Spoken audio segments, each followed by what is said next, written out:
Assalamualaikum warahmatullahi wabarakatuh.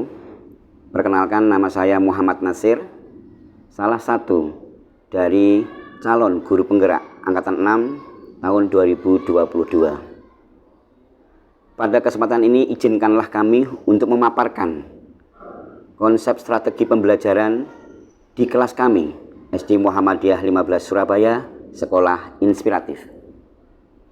Sudah kita ketahui bersama bahwasanya kegiatan pembelajaran di tahun pelajaran 2022-2023 merupakan tindak lanjut atau kelanjutan dari proses pembelajaran di masa pandemi COVID-19.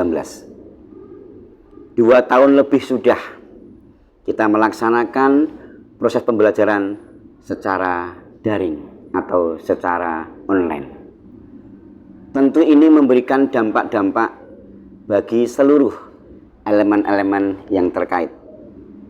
Tidak terkecuali adalah bagi sekolah kami. Elemen-elemen itu diantaranya adalah orang tua dari para peserta didik sendiri yang sempat heboh dan horor dalam mendampingi proses pembelajaran melalui daring. Kemudian yang kedua adalah dari para peserta didik sendiri dalam mengikuti proses pembelajaran. Banyak hal yang mereka temui, banyak hal yang mereka lakukan untuk bagaimana bisa mengikuti proses pembelajaran itu dengan lancar. Kemudian yang ketiga tentu adalah bagi seluruh para pendidik itu sendiri. Namun apapun yang terjadi di dalam proses pembelajaran ini bukan menjadi sebuah hambatan atau rintangan buat kita semuanya untuk membangun para peserta didik sebagai sang inspirator bangsa. Berbicara tentang pendidikan tentu tidak lepas dari filosofi pemikiran-pemikiran Ki Hajar Dewantara tentang pendidikan yang sebenarnya. Banyak hal yang bisa kami ambil dari pemikiran-pemikiran Ki Hajar Dewantara tentang pendidikan. Di antaranya, yang pertama, konsep tentang pendidikan dan pengajaran. Kemudian yang kedua, konsep tentang seorang pendidik dan cara pandang kepada peserta didik.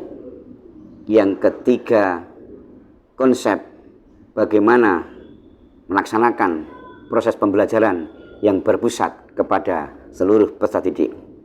Dan yang terakhir adalah tujuan dari pendidikan itu sendiri. Sekelumit dapat kami jelaskan di sini bagaimana filosofi pemikiran Ki Hajar Dewantara menjadi sebuah cambuk pijakan kami khususnya dalam mengembangkan dan mengawal proses pembelajaran di kelas kami, yaitu di SD Muhammadiyah 15 Surabaya sebagai sekolah inspiratif. Seperti yang sudah saya sampaikan tadi di awal, kesadaran diri tentang pemikiran-pemikiran Ki Hajar Dewantara tentang pendidikan dan pengajaran sendiri, bahwasanya pengajaran adalah bagian dari pendidikan, dan pendidikan adalah sebuah proses menuntun dari seluruh peserta didik dengan segala macam kondisi. Di sini ada 2 hal kondisi yang harus kita pertimbangkan. Yang pertama adalah sebagai kondisi kodrat alam. Kemudian yang kedua, kondisi sebagai kodrat zaman. Berikutnya, peran dari seorang pendidik adalah sebagai seorang pamong, yang artinya adalah ngemong kepada seluruh peserta didik dengan segala kelebihan, kekurangan untuk mencapai kebahagiaan, keselamatan yang setinggi-tingginya. Kemudian juga pemikiran pendidikan yang telah dikembangkan oleh Ki Hajar Dewantara di sekolah taman siswanya dengan trilogi pendidikannya, ing ngarsa sang tulodo, ing madya mangun karsa, dan tutwuri handayani. ini menjadi sebuah penyemangat dan pengingat bagi kami khususnya sebagai pendidik untuk memberikan pendidikan yang memerdekakan, baik secara batiniah, secara fisik, dan secara pikiran dari seluruh peserta didik untuk mencapai tujuan pendidikan sesuai dengan apa yang disampaikan dari Ki Hajar Dewantoro. Sesuai dengan pemaparan apa yang telah kami sampaikan di awal tadi, maka ada beberapa tantangan yang kita hadapi pada saat ini, khususnya di kelas kami di SD Muhammadiyah 15 Surabaya, sekolah inspiratif. Dampak dari pasca masa pandemi COVID-19. Di antaranya yang pertama adalah semangat belajar. Kemudian yang kedua adalah konsentrasi. Yang ketiga adalah karakteristik kepribadian dari para peserta didik sendiri. Ini adalah kesimpulan yang dapat kami ambil dari beberapa, mungkin banyak hal yang terjadi dan dirasakan oleh seluruh para pendidik pasca pandemi COVID-19 ini. Dari 3 tantangan yang kami identifikasi ini, maka kami mencoba mengambil sebuah strategi pembelajaran yang kami namakan kenduri belajar. Harapan dari strategi konsep pembelajaran ini tentu bagaimana mengembalikan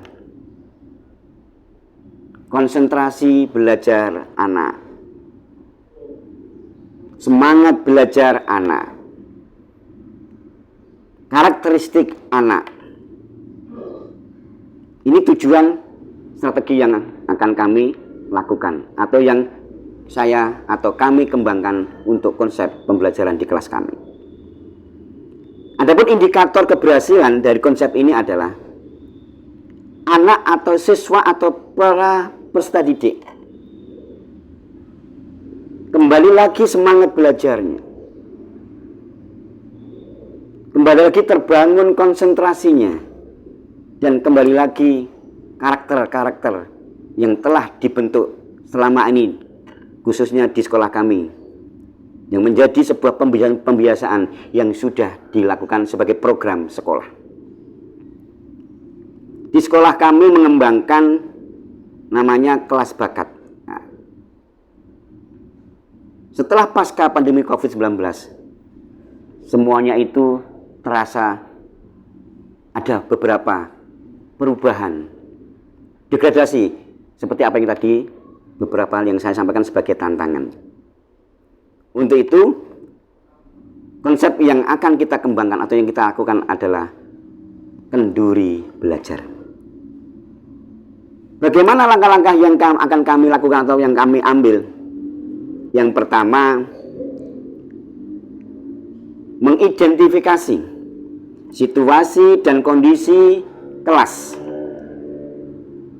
setelah pasca pandemi COVID-19.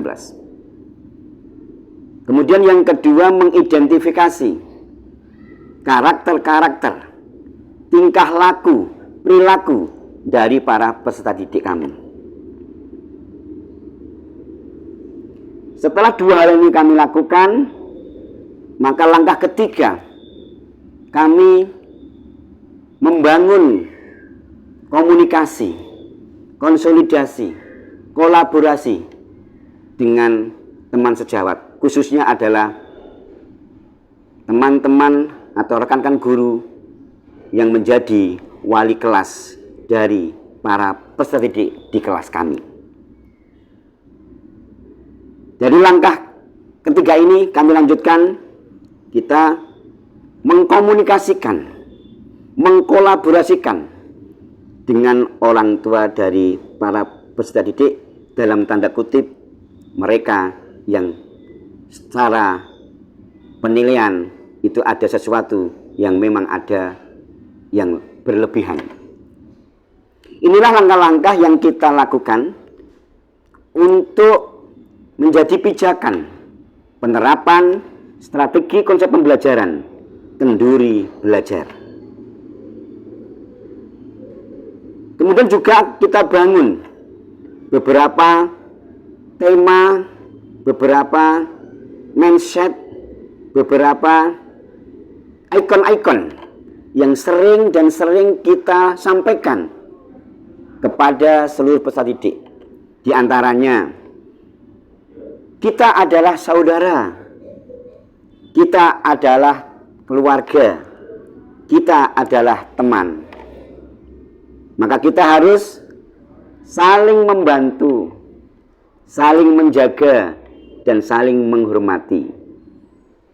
Inilah tema-tema yang kita kembangkan dari apa yang menjadi konsep strategi pembelajaran yang akan kita lakukan ke depannya. Tentu ini butuh waktu. Maka tahap-tahapannya adalah 2 minggu pertama kita mencoba untuk melakukan langkah-langkah yang sudah kita susun. Kemudian setelah itu, setelah semua kita lakukan, kita menerapkan konsep strategi pembelajaran, yaitu kenduri belajar di kelas. Tentu semuanya tidak akan bisa sempurna, tapi berpijak kepada filosofi pemikiran-pemikiran dari Ki Hajar Dewantoro dengan trilogi pendidikannya, kemudian dengan tringanya, ngerti, ngeroso, lan nglakoni, menjadi sebuah modal untuk kami terus berpacu menjadi guru penggerak yang mampu menggerakkan kepada pendidikan yang memerdekakan peserta didik. Demikian yang bisa kami sampaikan, kurang dan lebihnya kami mohon maaf. Assalamualaikum warahmatullahi wabarakatuh.